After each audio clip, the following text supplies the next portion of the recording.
Well, ladies and gentlemen, it's a very short amount of space into 2026. And to be honest, 2026 is like lit. It's really exciting because at the moment, there are two conflicts going on that you really need to know about. The first is in Iran, and the second is in Venezuela. Venezuela of all places. Now, before we start off on this, let's actually remind ourselves that South Africa is due to host a naval exercise with Russia, China, and Iran. And very amusingly, this naval exercise, which is going to occur in 2026, is entitled Will for Peace. Yes, that's what they called it. Anyway, the DA is warning that it could worsen South Africa's foreign fragile policy because of it, and specifically is going to do that, well, probably with the United States. Now, the exercise is actually a rebrand of what they've previously done. Now, as you'll know, each year they seem to do these BRICS exercises, and this year South Africa lobbied for Iran to be included. Now, this was going to occur during the G20, but it had to be postponed because everybody said, well, that would be stupid. Doing it right in the middle of the G20 when nobody really gets on with Iran is not going to be a good look. And there may be forms of diplomatic backlash, so South Africa postponed. Now, the entire Will for Peace naval exercise is going to be led by China, and as I've said, will include Russia and Iran. Now, both those states, Russia and Iran, are sanctioned, specifically by the United States. Now, critics are arguing that this will undermine South Africa's claim of non-alignment and will send a clear political signal to the rest of the world, and we're going to get onto that in a minute as to what that might actually look like. Now, the DA says that it will risk alienating South Africa from its Western trading partners, which could harm investor confidence, and this could hint at South Africa moving towards a specific global bloc, like the communist bloc. In any case, instead of drills, the DA suggests that we should probably focus on border security and our own forms of defense readiness, given that South Africa's army and our navy are pretty much dead. Now, I mention Iran because you would be forgiven for not knowing that right now there is an uprising in Iran. Because if you looked at something like, I don't know, the BBC, let me show you the case in point, you'll notice that there's no mention of it. In fact, have a look.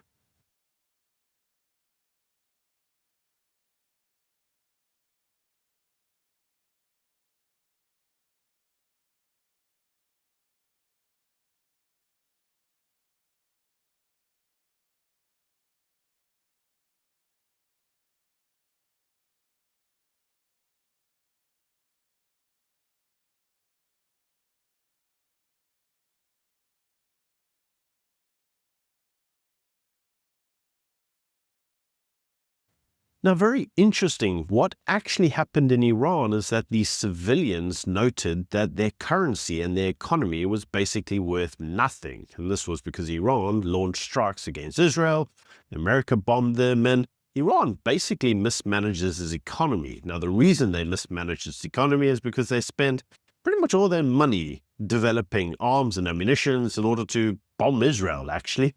They spend a lot of money to the Houthis and Hezbollah and Hamas. And so the people of Persia are noticing that they're not actually really getting any of their own cash, with the Ayatollah using it for, well, Islamist type warfare purposes. And many individuals are saying, maybe our money shouldn't get used for that. Now, because of that, the people are actually, well, just fed up of the Ayatollah. This will be like the millionth uprising against the Ayatollah, and every time it happens, they generally tend to get very brutal with the population and repress it.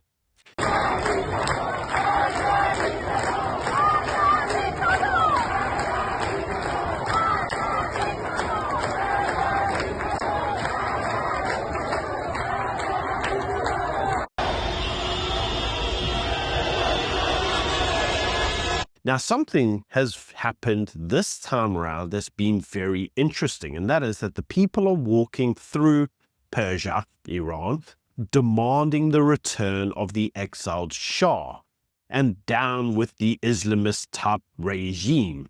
Now, do not forget that this Islamist regime is the very regime that South Africa supports.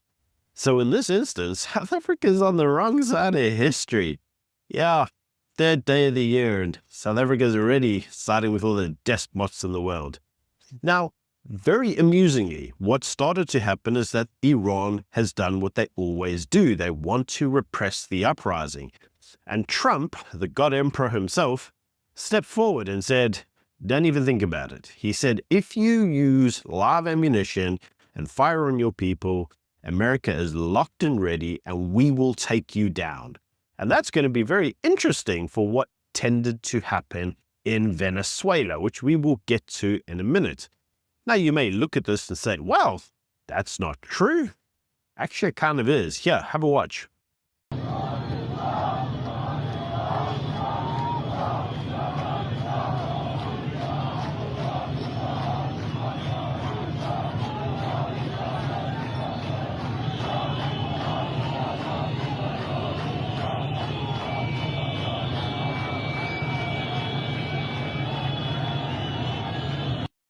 So as you can see, people are walking through Iran saying, long live the Shah, non-stop. They don't want this radical form of Islam all over their country. The repression has gone on for just too long. In fact, Israel's Mossad publicly urged the Iranians to continue protesting, claiming that it was supporting them wherever they could. And this could potentially even be on the ground. Now, this is all escalating the protests themselves, which, as I said, started because of economic reasons and is leading to political instability. But the question on everybody's minds now is, will this be the end of the Ayatollah?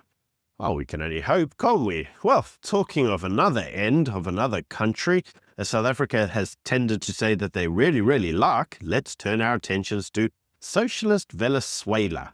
Now, for those of you who don't know, socialist Venezuela is a hellhole. It's absolutely terrible because it shows you exactly what happens to a country when socialists and the communists take over. In fact, South Africa doesn't rank the worst country in the world for crime. That privilege is for Venezuela. That's how bad it is. In any case, it's been going on for some time that Venezuela has been shipping a lot of its criminals to the United States and has been flooding the United States with a large amount of drugs, because in all of these regimes, whenever the regimes are unable to actually, create proper stuff, usually they resort to either piracy, forms of prostitution, or drug trafficking. And in this instance, well, Venezuela did them all.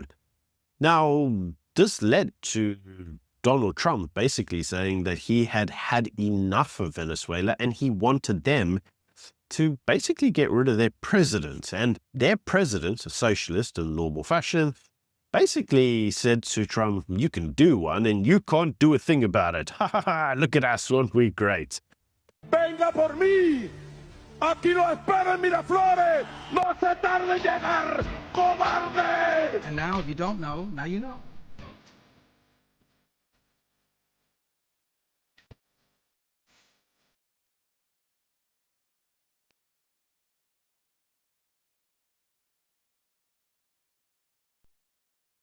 Well, news came out this morning that Donald Trump confirmed that he carried out a large-scale military strike against Venezuela. In fact, you can see that right here.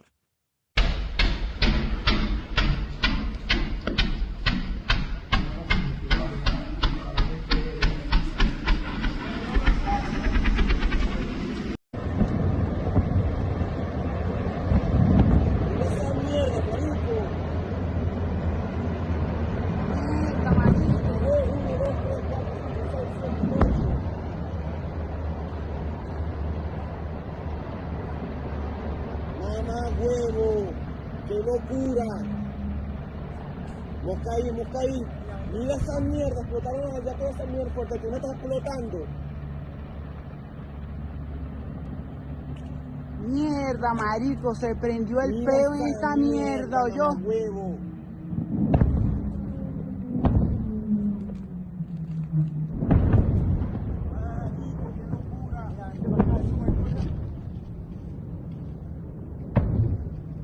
Marico, llegamos a tiempo a la casa, ¿oyó? Now, when we say large-scale strike, I mean, they actually went and bombed the place, and everybody thought, wow, they're bombing it. But what happened next shocked everyone, including me, and I must say I was in giggles about it all day long. And that is that the US then claimed that Nicolás Maduro was captured, now that's the president, along with his wife, and they were flown out the country. So Donald Trump captured the president and his wife and extradited them to the US. And loads of people were like, nah, that could never happen. Yeah, it did. In fact, have a look at the picture on screen. This genuinely happened. Now, Donald Trump publicly took responsibility for it. In fact, he went to the world and said that the US would now run Venezuela until a transition could occur to a peaceful democracy. We're going to run the country until such time as we can do a safe, proper, and judicious transition. So we don't want to be involved with having somebody else get in, and we have the same situation that we had for the last long period of years. So we are going to run the country until such time as we can do a safe, proper, and judicious transition. And it has. Now, Trump framed the operation as decisive, deadly, and final, and threatened larger follow-up strikes if any form of resistance continued, and we're going to talk about that in a minute. Now, the US gave their justification for this, saying that actually Maduro wasn't the legitimate head of state, but was rather a criminal. And this came after the last elections, which he held in 2024. Many suggested that he didn't actually win, but he proclaimed himself the winner anyway and said, well, he's the winner. And I did cover that at the time, but you know who supported him and said, yeah, well done? The ANC and the EFF. And they both said, great. Look at this socialist commie dude. He's back in charge. I mean, nobody voted for him, but who cares? Now, Maduro is also the head of a cartel. Yeah, strange how that happens. It's kind of like, you know, maybe some of the ANC guys are heads of criminal cartels in South Africa, according to the Police Capture Commission. Anyway, his regime is classed as what they call a narco-terror organization, masquerading as a government. So narco basically meaning drugs, and a terror organization because they flood everywhere with drugs. They're basically drug dealers. So Maduro has been under US indictment for drug trafficking in America because, as I said, supposedly he floods America with fentanyl. Now, the US frames their operation to capture him as law enforcement and counter narcotics, not regime change. Now, Trump also links the intervention to oil infrastructure, claiming that US companies will fix Venezuela's broken system and specifically its broken economy. And let's be honest, actually shifting the economy from a socialist economy to a capitalist economy is pretty much all you're going to need to do to enrich the system. Now, Venezuela's vice president declared that the country was ready to defend itself. And he suggested that the strike itself was a form of foreign aggression and resource theft, saying that the only reason that they attacked Venezuela was to steal their oil. I mean, we know where this is coming from. It's the same kind of suggestion they made as to why they invaded Iraq. Now, Venezuela declared a state of emergency and ordered national mobilization of troops following the strikes. Now, defense officials are accusing the US of hitting residential areas, saying, well, you can't really claim that this was just a strike against this narco-terrorist president because you hit residential areas, which effectively is an act of war. Now, the government claims that it does not know Maduro's precise whereabouts and demanded proof of his life. So originally they said there's no ways Trump could have done this. And then Trump was like, hey, look, here he is on our plane. And they were like, oh, okay, that's a little bit of a thing. And anyways, Colombia deployed troops to Venezuela's border because a lot of the countries around Venezuela don't like Venezuela. And the president of Colombia called the US action an assault on Latin American sovereignty. Now, the reason for that is because they're worried now around refugee outflows. This is the number of people escaping Venezuela because of political insecurities, and that in itself could potentially destabilize the region and cause forms of humanitarian fallout. Think Syria, when they had the whole Assad issue, and a lot of the Syrians flooded into Western Europe. That's kind of what they're worried about. Now, DIRCO, yep, you were wondering when it would get through to South Africa. DIRCO issued a statement Of course they did, and they expressed grave concern over the strike and the capture of Maduro. Now, South Africa stated that the action is a manifest violation of the UN Charter, specifically the prohibition on the use of force, respect of territorial integrity, and political independence. And I've got to ask the question here. Russia, Ukraine, anyone? Use of force, territorial integrity, and political independence. It's amazing how that happened there. And I don't recall South Africa issuing a statement of the same type. Now, Durko argues that the UN Charter does not authorize external military intervention in domestic affairs. So remember that one of the issues that Russia said that the reason they invaded Ukraine was because of things that were happening that weren't very good in the Donbass region. Isn't that like domestic affairs and political interference? I see how that happens. In any case, Durko suggests that history shows that invasions lead to instability and deepening crises, the type of crisis we already talked about. Remember Syria, all that kind of stuff.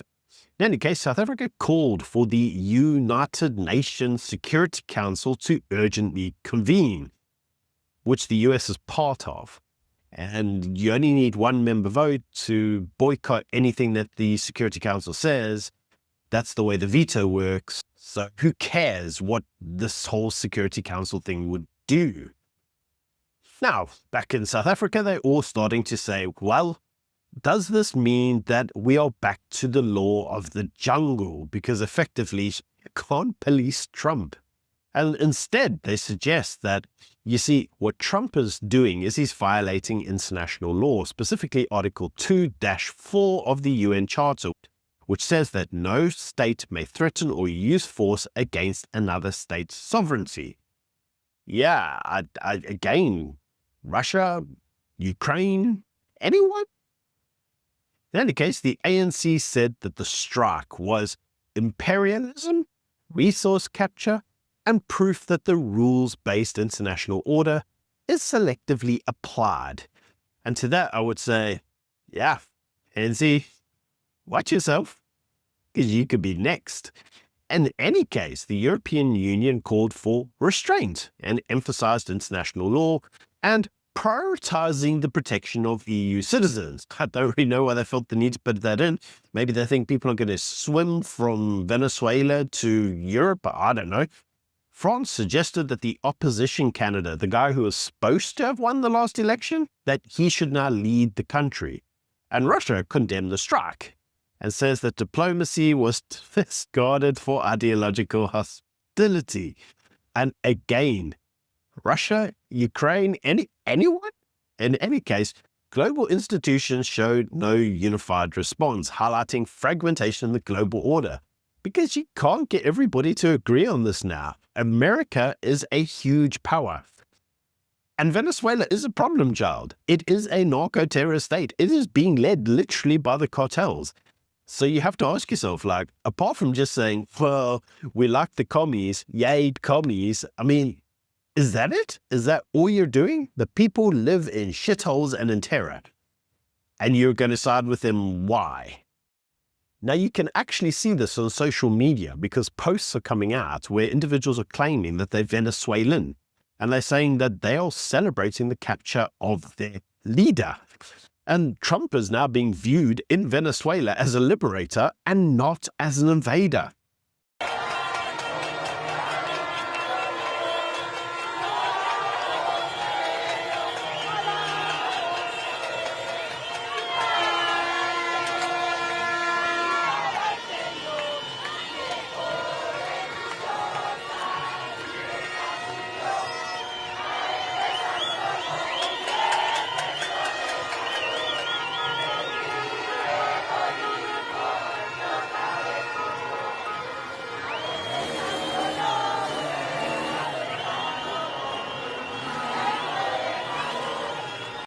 It's similar to what's actually going on in Iran.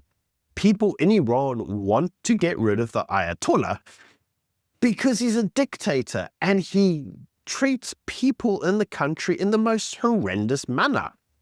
So the removal of Maduro in Venezuela is being classed as freedom from dictatorship. And the ANC is siding with that. And Iran, I love it. In any case, external observers, they suggest, that's the Venezuelans suggest, just don't actually understand how much Maduro is despised. That's what they claim.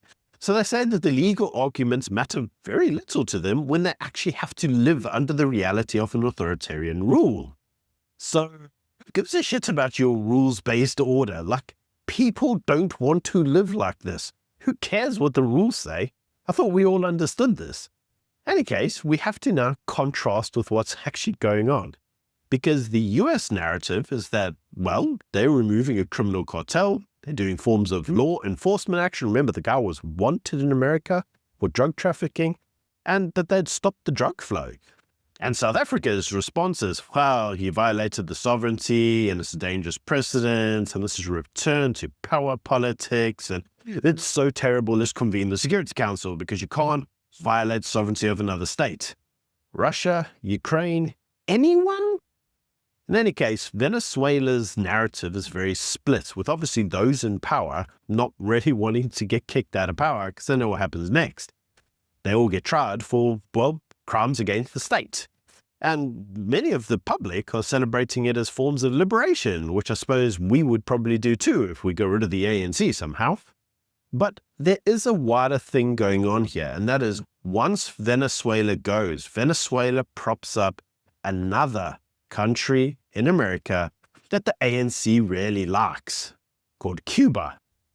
So once Venezuela's gone, the money flow into Cuba is gone, as is the electricity and the oil, it's gone. Cuba collapses. That's de facto what happens next. So now what? The ANC has lost Iran, Venezuela, and Cuba. And it's the 3rd day of January. You gotta love it. The ANC clowns are in for a hard-in because Trump has made it very clear he doesn't like their way of governance. And they thought they could continue to clown around and they could do whatever they want and they could cozy up to all the despots in the world and there would be no consequences. And one of the things that we are now seeing in Venezuela and in Iran is the ANC could be next. And the ANC really needs to sleep with one eye open because Trump may visit them at night. So check your bed before you sleep, Mr. ANC cater. Trump might be underneath it. You never know. In any case, that's just my views. Let me know what you think in the comment section below. And until next time, bye.